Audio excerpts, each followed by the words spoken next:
ঢাকাবাসীকে নিয়ে আমরা রাজপথ অচল করে দেব। অতি দ্রুত সময়ের মধ্যে মহামান্য বিজ্ঞ আদালতের রায় অনুযায়ী ওনাকে ক্ষমতা দেওয়ার জন্য আহ্বান জানাচ্ছি। আজকে চলমান 5 দিন যাবত আন্দোলন চলতে আছে। আমরা মানববন্ধন করছি, ঘেরাও করছি, মিছিল করছি, প্রেস ক্লাব ঘেরাও করছি, নগর ভবন ঘেরাও করছি। সামনে আরো কঠোর কর্মসূচি প্রস্তাব আছে। আমরা জনগণকে নিয়ে, ঢাকাবাসীকে নিয়ে ইশরাক হোসেনকে মেয়রে বসার জন্য কঠোর কর্মসূচি যেটা দিবে আমরা তাই পালন করব, বাস্তবায়ন করব।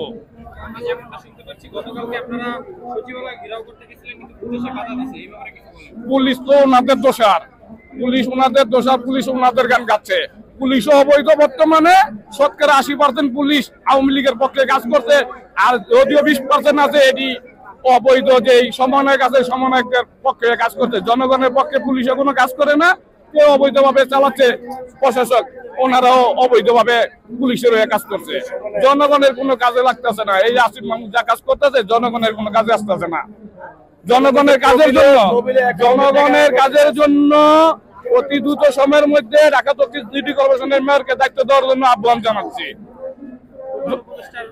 প্রধান উপদেষ্টার কাছে তো আকুল আবেদন, উনি যাতে ওনার যে উপদেষ্টা আছে ওনাদেরকে বুঝে নিয়ন্ত্রণে আইনের মাধ্যমে আইনের ক্ষমতা যাতে ইশরাক সাহেবকে দেওয়া হয় কোর্টের রায় অনুযায়ী দেওয়ার জন্য, জনগণের খেদমত করার জন্য উপকারে আসবে। অবিলম্বে তাড়াতাড়ি দেওয়া দরকার। একটি আন্দোলন সংগ্রাম ন্যায় আদায়ের জন্য জানেন যে ইতিমধ্যে আওয়ামী লীগের আমলে তাপসের মধ্যে বিপুল আকারে ইশরাক হোসেন বোর্ডে নির্বাচিত হয়েছিলেন। হিন্দু বৌদ্ধ খ্রিস্টান সকলে নির্বাচিত করছে। আমরা চাই নগর বিধায় দেওয়া হোক। সেই অবৈধ ফ্যাসিস্ট সরকার শেখ হাসিনা তার অবৈধ বাতিজাকে সে ক্ষমতা করেছিল, অদখল করেছিল ইশরাক হোসেনদের নাই। তিনি কোর্টে রিট করার পরেও রায় পেয়েছেন। আমি জানি না, আমরা আন্দোলন সংগ্রাম করছি, এরপরও আমরা একটা সুষ্ঠু ছাত্র আন্দোলন থেকে যেখানে 16 কোটি মানুষ আন্দোলন করছিল সেখানে কেন আমাদের রায় আদায় করা হয় নাই এবং নগরপিতা ইশরাক হোসেনকে নগরপিতা দেওয়া উচিত। যার বাবা অবিভক্ত ঢাকার মেয়র ছিলেন, 71 সালে সে এভাবে মুক্তিযোদ্ধা করেছিলেন এবং তা জানেন এই শেখ হাসিনাকে ঢাকা 6 আসন থেকে পরাজিত করেছিল। সেই ইশরাক হোসেনের বাবা যে পরাজিত হয়েছিল তার প্রতিহিংসায় তার বাবাকে তাড়িয়ে দিয়েছিলেন। ইতিমধ্যে ফ্যাসিস্ট সরকার তার বাবাকে লাশটা মৃত্যুর আগ পর্যন্ত আনতে দেয় নাই।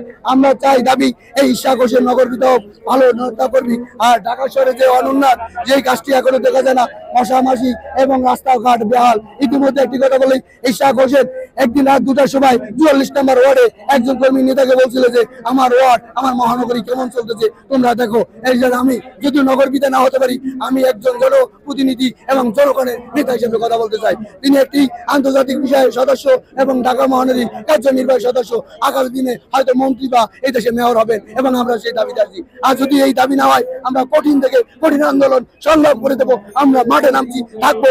এখানে দেখছেন বিএনপি এমন একটা দল, দেখছেন দেশি সরকারকে আদায় করে দিচ্ছিল। তোমাদেরকে প্রধান উপদেষ্টাকে বলতে চাই, তোমরা দাবি মানো। আসিফ নজরুল, তুমি আমাদের আন্দোলন রক্তের মাধ্যমে রাজ সিংহাসনে বসিত, তোমার রাজ সিংহাসন থেকে টেনে নামিয়ে দেবো ইনশাল্লাহ। বিএনপি কত শক্তিশালী, কতটা জনতার যারা লক্ষ্য করি আমাদের ডেমোক্রেটিক মাদার খালেদা জিয়ার আমরা আন্দোলনে, তারেক রহমানের আন্দোলনে থাকবো ইনশাল্লাহ। আসসালামু আলাইকুম।